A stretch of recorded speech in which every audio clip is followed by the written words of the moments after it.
Harga komoditi bawang dan telur ayam di Kota Lubuk Linggau kembali merangkak naik.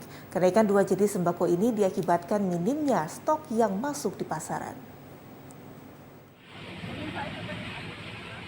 Berdasarkan pantauan di salah satu pasar tradisional Kota Lubuk Linggau, Sumatera Selatan, harga komoditi bawang dan telur di pasaran kembali mengalami kenaikan.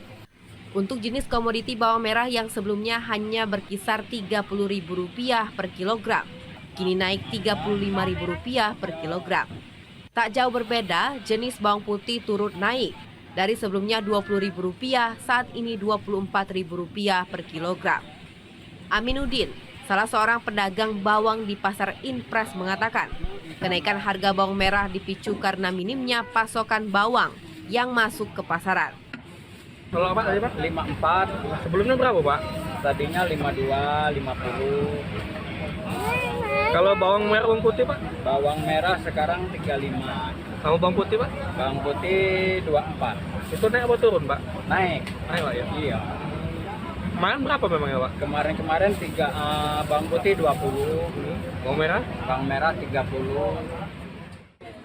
Selain harga bawang, kenaikan harga juga terjadi pada komoditi telur yang semula Rp50.000 per karpet, kini naik menjadi Rp55.000 per karpet. Dari Lubuk Linggau, Ferry Setiawan, TVRI Sumatera Selatan melaporkan.